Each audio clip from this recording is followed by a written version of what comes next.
भाजप आमदार सुरेश धस माझ्यासोबत आहेत. अण्णा पालकमंत्री म्हणून अजितदादांची नियुक्ती झाली. कसं पाहताय? पहिली प्रतिक्रिया काय असेल? अतिशय आनंद आहे. अजितदादा हे राज्याचे उपमुख्यमंत्री आहेत. या जिल्ह्याची संपूर्ण माहिती त्यांना आहे.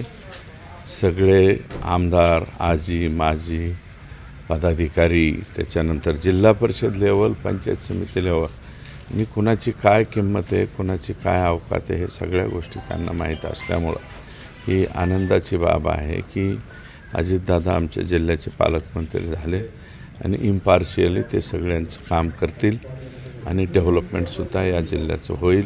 अर्थ खाते त्यांच्याकडं आहे, त्याच्यामुळं साडीवरची मूठ जरा ते ढिल्ली सोडतील बीड जिल्ह्याला. आणि चाडी नाही, चाड्यावरची, चाडी शब्द आला, चाड्यावरची मूठ जी आहे ती जरा ढिल्ली सोडतील आणि या जिल्ह्याला त्याचा फायदा होईल. जिल्ह्यामधली जी काही आकाची दहशत वगैरे तुम्ही अनेक वेळा म्हणले, ती दहशत देखील मोडून निघेल असं वाटतं 5 वर्षात? 100% निघेल. कारण अजितदादा चुकीच्या लोकांना मदत करणारा व्यक्ती नाही. अजितदादा हे असल्या चुकीच्या लोकांना पाठीशी घालणार नाहीत. आणि माझं मत आहे सगळीकडचीच दहशत संपली पाहिजे. परळीत असेल, आणखी कुठं असेल, आणखी कुठं असेल, परंतु तिथं कायद्याचं राज्यच राहिलं नव्हतं. हम करे सो कायदा. आम्ही म्हणलं तर फिर्याद घ्यायची. इथपर्यंत परिस्थिती झाल्यावर बर्दापूर तसंच, परळी तसंच, ते संभाजीनगर पोलीस स्टेशन तसंच, इकडं शिरसाळा पोलीस स्टेशन तसंच, या सगळ्या पोलीस स्टेशनवरती आजही आकाचेच माणसं बसलेले आहेत. माझी SP साहेबांना विनंती आहे, तुम्ही बरेच दिवस झाले इथं आलेले आहे, SP साहेबांनी तिथले मेन माणसं तरी उचलावेत. कारण माणसं कोण आहेत तिथं? सचिन सानप, करुणा मुंडे काय म्हणून आल्या होत्या इथं? फक्त आणि फक्त यायचं, मी येणार, परळीला येणार, प्रेस घेणार. अरे बाबा, येऊन द्यायचं गावात, प्रेस घेऊन द्यायची. असं आल्या असत्या, प्रेस करून गेल्या असत्या, कोणी बघितलं बी नसतं. यांनीच त्याचा एवढा भाव केला. आणि ते वैद्यनाथाच्या दर्शनाहून जाऊन आल्या. वैद्यनाथाच्या दर्शनाहून जाऊन आल्याच्या नंतर उघडपणे दिसते त्यांची गाडी जी ओपन केली, त्याच्यात बुरखाधारी एक व्यक्ती पिस्तूल टाकते. ते व्हिडिओ मी आत्ता बी पाहिला, तुम्ही बी रिपीट करून दाखवा. ते काय बाई माणूस आहे का? सरळ गडे माणूस आहे. तो कोण आहे माणूस? ते पोलीस कॉन्स्टेबल सचिन सानप, गोविंद भताने आणि भास्कर केंद्रे, हे 3 पोलीस अधिकारी म्हणजे कर्मचारी, त्या घांनी ते बुरखा घालून ते हे ठेवलेलं आहे. माझं म्हणणं आहे की मी हे स्टेटमेंट केल्याच्यानंतर आणि आज लेखी पत्र देतो आहे ह्या बाबतीमध्ये, याची चौकशी झाली पाहिजे. त्याच्यानंतर जरीन पट्ट्यावाला का काहीतरी, मला वाटतं जरीन शेख पठाण पट्टेवाला, हे 13 जून 2023ला याचा पोलीस कोठडीमध्ये मृत्यू झाला. आणि मृत्यू झाला, त्याला फिट्स येत होत्या आणि त्याला प्रचंड मारहाण झाली. आणि त्या मारहाणीमध्ये सुद्धा कोण कर्मचारी आहेत? हेच सचिन सानप, गोविंद भताने, भास्कर केंद्रे, विष्णू फड आणि राठोड, असे 5 लोक आहेत.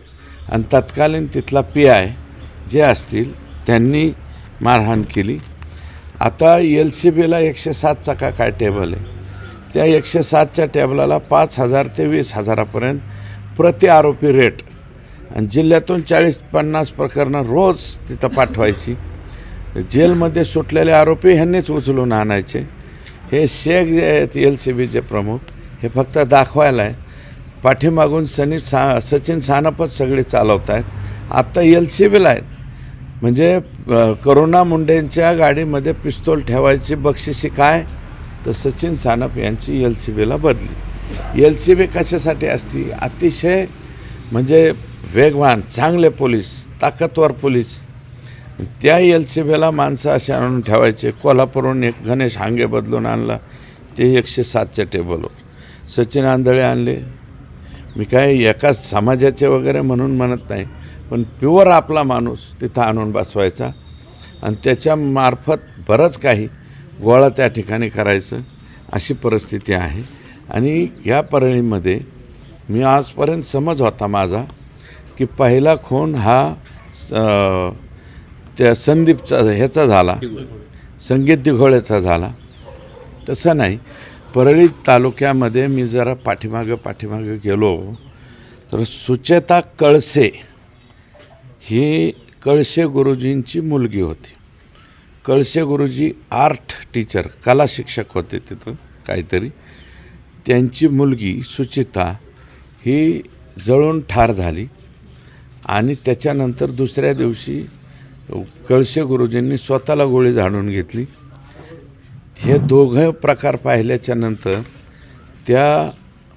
त्यांची जी मिसेस होती म्हणजे सुचिताची आई ही डोकं खराब झालं. ती येरवाड्या जेलला गेली. एक भाऊ होता तो गायब झाला. एक बहीण आहे ती अजून परत तिथं आली नाही. म्हणजे 1999ला ही 99ची घटना आहे. 99ला पहिल्यांदा हे जे ती जळाली होती का जाळली होती हे रेकॉर्ड आता पोलिसांनी त्या ठिकाणी काढलं पाहिजे. गोळी कसं काय झाडून घेतली, त्यांच्या कळसे गुरुजी आर्ट टीचर असताना त्यांच्याकडं पिस्तूल कसं काय आलं, हे फार म्हणजे गहन विषय तिथं. एकाच ठिकाणी एक एक एक एक एक एक कडी या ठिकाणी जुळते आणि त्याचा परिपाक आता फार संतोष देशमुखपर्यंत आला आहे. संतोष देशमुखची जी हत्या झाली, ज्या पद्धतीची झाली, ही पद्धत पटली का हो तुम्हाला? कोणाला पटली मला सांगा ना. किती भयानक आहे.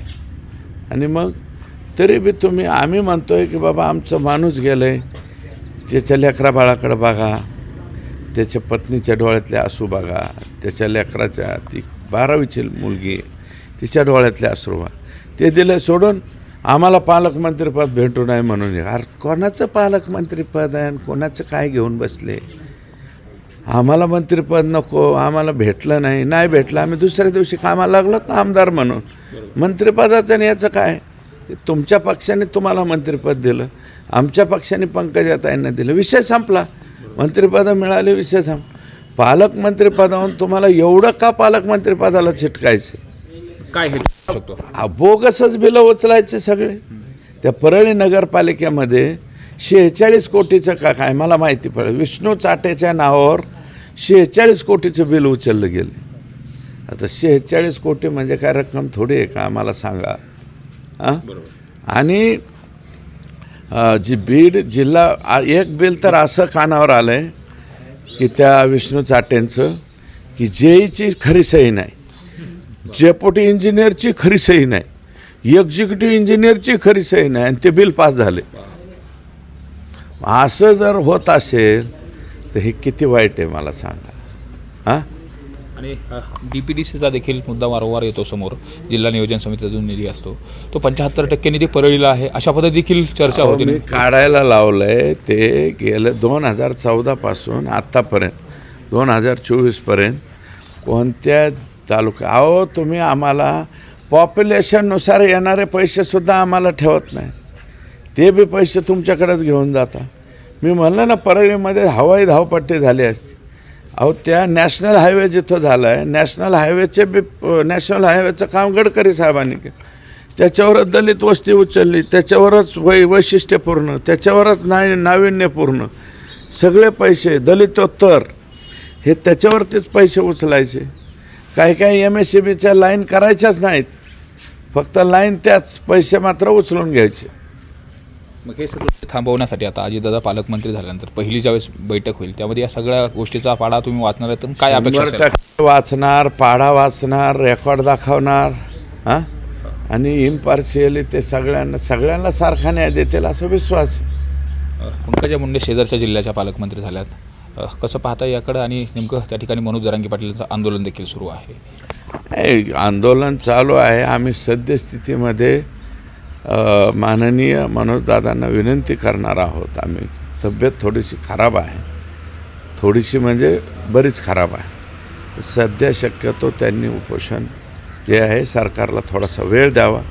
आत्ताच राज्याचे मुख्यमंत्री बसलेले आहेत. अजून सगळी पकड त्यांनी 100 दिवसाचा एक कृती कार्यक्रम या राज्याला दिलेला आहे. ते 100 दिवस तरी होऊ द्या सरकार आलेलं. त्याच्यानंतर त्यांनी आंदोलन त्या ठिकाणी करावं आणि आंदोलनाचा आणि पालकमंत्रीपदाचा कसलाही अर्थार्थी काही संबंध नाही. त्या जिल्ह्यामध्ये जवळपास मला वाटतं 5 आमदार आहेत. 5च्या 5 आमदार हे महायुतीचे आहे आणि पंकजाताईंना तो काही नवीन जिल्हा नाही आहे, ते सतत फिरत असतात, त्याच्यामुळं तोही जिल्हा त्यांना माहिती आहे आणि आंदोलनाने हे पालकमंत्रीपद एकत्र करू नये अशी माझी विनंती आहे. धनंजय मुंडेंनी देखील अपेक्षा व्यक्त केली की बारामतीसारखं बीडचा विकास व्हावा आणि तो विकास केला जावा अशी अजितदादाकडून अपेक्षा होती. ते बारामतीसारखा व्हायचा का नाही व्हायचा, पण आमचे लोक जे ऊस तोडायला जाते, आमचे लोक हमाल्या करतात, आमचे लोक गाड्या चालवते, रिक्षा चालवते, लई लोक बाहेर गेलेले आहेत. ती जास्तीत जास्त लोक आपल्या इथं आणता कशी येतील याचा प्रामाणिक प्रयत्न करून इरिगेशन जास्तीत जास्त वाढण्याचा, बारामती एवढा आमचा विकास व्हायला अनेक वर्ष लागतील. बारामतीसारखा नको, परंतु जो चालू आहे ढकलगाडी ती जरा स्पीडवरती यावी एवढीच अपेक्षा आहे. सुरेश धस यांनी जे अजितदादा आहे त्यांच्याकडून अपेक्षा व्यक्त केली की बीड जिल्ह्याच्या विकासाची जी गाडी आहे ती फास्ट स्पीडमध्ये यावी आणि ती रुळावरती यावी अशी देखील अपेक्षा व्यक्त केली. कॅमेरामन प्रकाश जाधवसोबत सुरेश जाधव, न्यूज 18 लोकमत, बीड.